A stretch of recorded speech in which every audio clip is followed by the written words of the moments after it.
Intermission. The power to oppose injustice. Dust and sand whirled and whipped in front of Glenn. Beyond it he saw a fire dragon, covered in reddish-brown scales.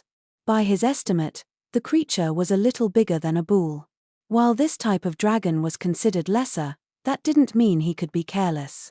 One swipe of its claws could easily prove fatal. And as its name implied, it could breathe fire. Snap out of it, Glenn. Something poked his cold, sweat-covered back. It was the staff of his master, Louis Miller. As part of his combat training, Glenn had joined the barrier mage on a mission to slay this very beast. Before becoming one of the 7 sages, Louis had been the leader of the magic corps.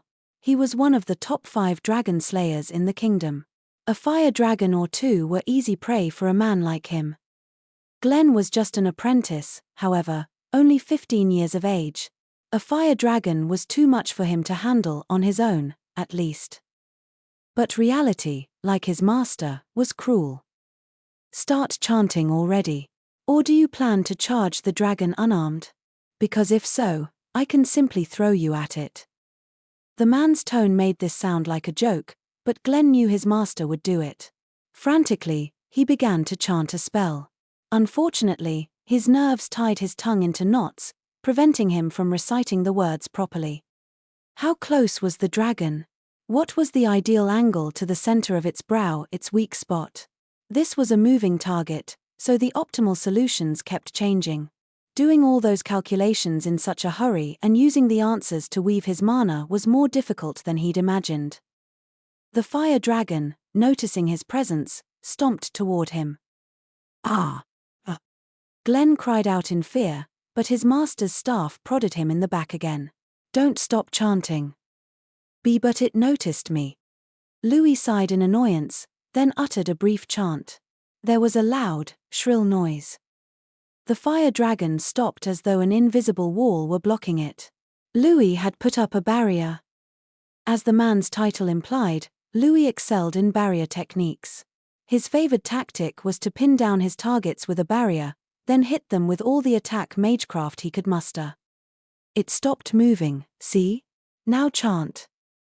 But if I attack it now, then? When attacking something through a defensive barrier, you needed to work a remote formula into your attack spell and set it to trigger on the other side. Otherwise, the barrier would simply block it. But Glenn couldn't use remote formulae. They were too advanced. And if he simply fired something, it would hit the barrier, not the dragon. Louis sniffed as though he saw right through Glenn's hesitation. I'll disengage the barrier when you attack. Hastily, the boy resumed his chant. A large ball of fire appeared in front of him, just about big enough to wrap your arms around. He took careful aim, then unleashed the fireball. Go. The flames shot straight for the dragon's brow. With perfect timing, the barrier holding the dragon in place dropped, and the fireball struck the beast right between the eyes. While Glenn's accuracy still left a lot to be desired, his power did not. A clean hit to the brow was enough to deal a mortal blow. The fire dragon shuddered, then collapsed to the ground. Louis, already done chanting a second spell, waved his staff. A spear of ice appeared above the creature, then lanced down, skewering it through the brow. And that's that, he said. Glenn threw out his arms and legs and sat down on the ground. I'm exhausted. You used one attack spell. What do you mean, you're exhausted? We just took down a dragon. That was a lot of work. And pretty scary, too, you know. The boy frowned.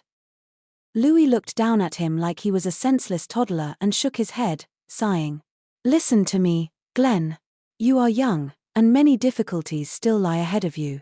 When you encounter one, remember what I am about to say. He put his hand to his chest like a saint reciting scripture. Most troubles can be solved through money or violence. Louis seemed like a very classy man right up until he spoke.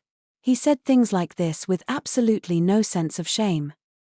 Glenn stayed where he was and narrowed his eyes at his master. Is that what the 7 sages are all about, then? Money and violence? He asked. Still smiling, Louis brought his fist down on Glenn's head. He might be elegant in appearance and slender in build, but the barrier mage was awfully strong in a fistfight. Glenn was certain his punches hurt more than some attack magecraft. Louis looked down at his apprentice as the boy rubbed his head. If you don't want to accept such injustices, then build your strength. Injustice swoops in without warning. It won't give you any opportunity to negotiate.